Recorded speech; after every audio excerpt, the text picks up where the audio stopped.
Throughout history, there have been rare moments when ordinary lives intersect with extraordinary revelations. In the early 20th century, within the quiet walls of a Polish convent, one such moment unfolded, recorded not for spectacle, but for reflection. Saint Faustina Kowalska, a humble nun known today as the Apostle of Divine Mercy, documented experiences that continue to challenge how we understand life, death, and what unfolds in the final moments of the soul. This is not a story meant to frighten. It is a revelation meant to awaken. Faustina lived in a time marked by war, uncertainty, and spiritual searching. Her diary does not read like prophecy or drama. It reads like the interior testimony of a soul attentive to grace. And among the many visions and interior experiences she recorded, one stands out for its quiet intensity, the moment she witnessed a soul trembling at the hour of death. She described how Jesus allowed her on more than one occasion to perceive what happens when a soul stands at the threshold between time and eternity, not through imagination, but through a clarity that left her shaken. In one passage, she writes that at the hour of death, the soul encounters truth in a way it never has before, without distraction, without illusion, without escape. "I saw a soul at the moment of death," she wrote, surrounded by darkness, trembling in fear, while grace still tried to reach it. Diary, thematic reference. What struck Faustina was not judgment, but tension. The soul was not condemned instantly. It was not dragged away. Instead, it trembled, caught between mercy and resistance. She understood that death is not simply an ending, but a revelation. Everything hidden becomes visible. Every choice, every delay, every refusal of grace surfaces at once. Faustina emphasized that this trembling did not come from God's anger. It came from the soul's sudden awareness of truth. The soul finally sees itself as it is, without the ability to rationalize, justify, or postpone conversion. And for some, that moment is overwhelming. She recorded Jesus telling her that many souls underestimate the seriousness of their final hour. They assume there will always be time to repent, time to change, time to soften their hearts. But death does not negotiate. It reveals. In another passage, Faustina wrote that grace makes a final, powerful appeal at the hour of death. Even souls who have resisted God for years are offered mercy one last time. God's mercy, she noted, pursues the soul even at its final breath. Diary, 1698, thematic. Yet not all souls respond. This is where the trembling begins. The soul realizes that the choices it once dismissed as small were never small at all. Indifference, delay, and neglect now weigh heavily. Faustina described the atmosphere of that moment as intense, silent, and decisive. Heaven waits, mercy pleads, and the soul must finally answer. This revelation, recorded quietly in her diary, raises a question few like to confront. What happens when truth can no longer be avoided? In Faustina's writings, the hour of death is never portrayed as chaotic or theatrical. Instead, it is described as profoundly still, a silence so deep that it strips the soul of every illusion it once relied upon. In that silence, according to her diary, the soul becomes fully aware, for the first time, of the gravity of its own freedom. She wrote that at the moment of death, the soul stands alone before God, not with excuses, not with appearances, not with reputation, only truth remains. At the hour of death, she noted, each soul will see clearly what it loved most. Diary, thematic reference. This clarity, she observed, is what causes the soul to tremble, not fear of punishment, but the sudden realization of what was neglected. Faustina described seeing a soul surrounded by spiritual darkness, not imposed from outside, but rising from within. The darkness was not hatred or rebellion. It was emptiness, a lack of love where love should have grown. The soul trembled because it finally understood how often grace had knocked and how often it had been ignored. She recorded that Jesus allowed her to feel the tension of that final moment. Mercy still extended itself. Grace still whispered. Even then, God did not withdraw. In fact, Faustina emphasized that divine mercy reaches its greatest intensity at the hour of death. God gives the soul one last chance, she wrote, to turn toward him with trust. Diary, 1486, thematic. But the soul must respond. What disturbed Faustina most was not the darkness but the hesitation. The soul did not reject God violently. It hesitated. It clung to its old attachments. It feared surrender more than judgment. This hesitation, she understood, was the source of the trembling. She reflected that many people live as though death will be gentle by default, as though sincerity can be postponed indefinitely. But the diary reveals something far more sobering. The final hour magnifies the state of the heart. A soul accustomed to trust finds peace. A soul accustomed to delay finds turmoil. Faustina wrote that some souls tremble because they suddenly recognize how small compromises shaped their eternity, not dramatic sins, but persistent neglect. Prayer delayed. Confession postponed. Mercy ignored. Love withheld. These choices, invisible during life, become overwhelming at death. She also emphasized that this trembling is not inevitable. Souls who lived in humility and trust, even with great weakness, experience the hour of death differently.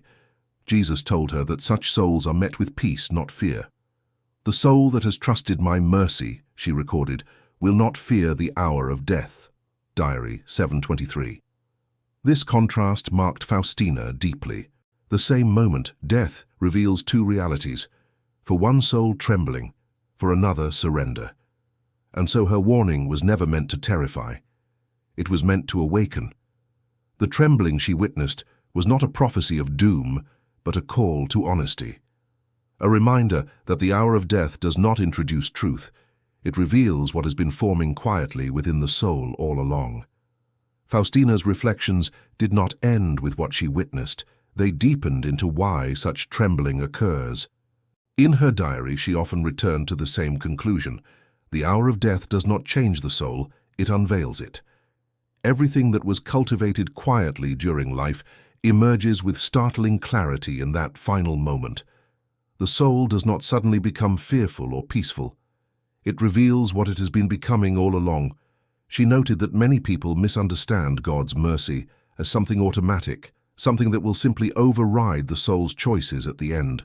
But Faustina recorded Jesus explaining that mercy never violates freedom. Grace invites, love calls, but the soul must consent. At the hour of death, this consent becomes urgent because time, once abundant, has vanished. In one striking passage, Faustina wrote that Jesus told her how intensely he desires to save souls at the moment of death.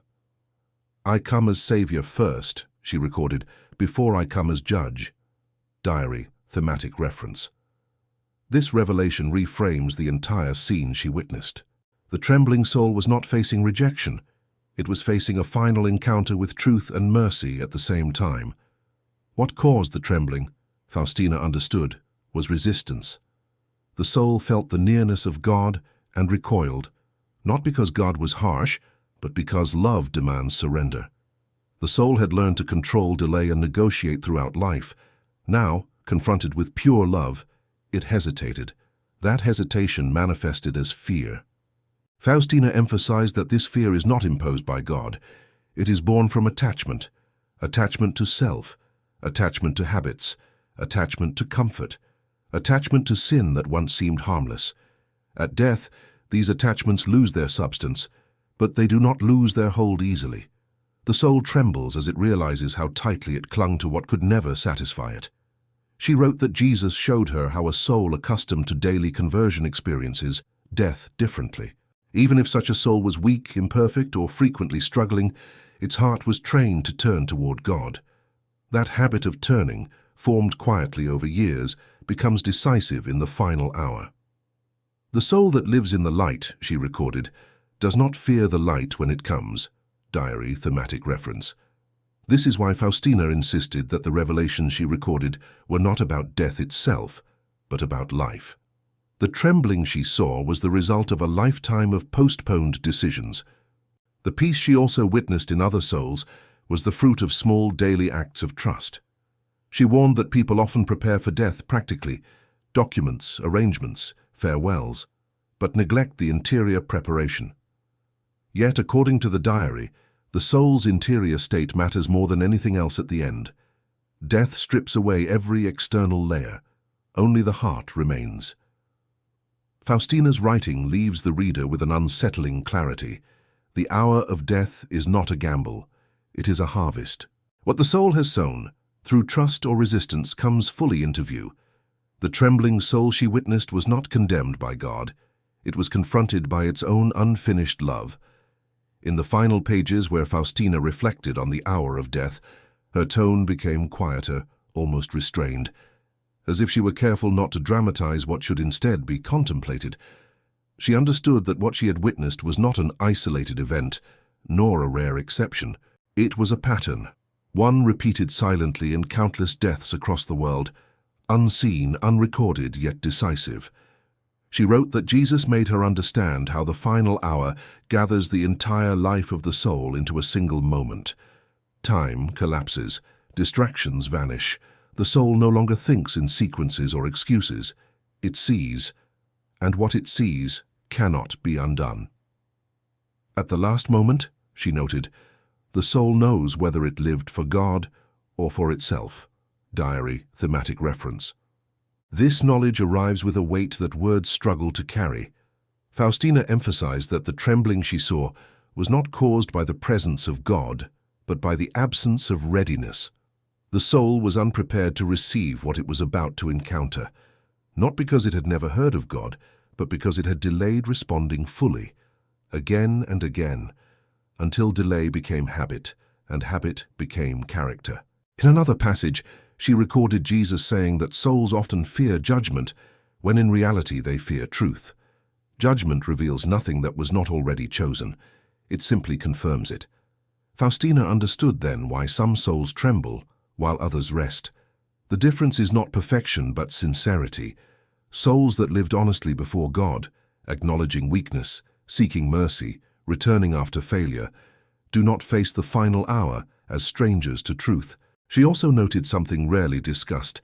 The hour of death does not belong only to the dying. It belongs to the living as well. Every moment of life prepares that final encounter. Every decision trains the heart either to trust or to resist. Faustina wrote that Jesus urged her to live each day as a quiet preparation, not through fear, but through attentiveness. "Live in my presence," she recorded him saying, "and the hour of death will not surprise you." Diary, thematic reference. The soul trembling at death, she understood, was not abandoned. Mercy was still present, grace was still offered, but the soul struggled to receive what it had long avoided. That struggle was the trembling she saw, an interior conflict between love calling and habit resisting. Faustina did not present this revelation as a threat. She presented it as a warning shaped by compassion. She wanted the reader to understand that the hour of death is not meant to be feared, but prepared for. Not with anxiety, but with truth. Not with perfection, but with trust. Her final reflection on the matter was simple and unsettling. The soul that learns to turn toward God daily will not tremble when eternity arrives. And the soul that trembles at the end is revealing what it practiced throughout life. This, Faustina believed, was the true meaning of what she saw. Not a vision about death, but a mirror held up to life itself.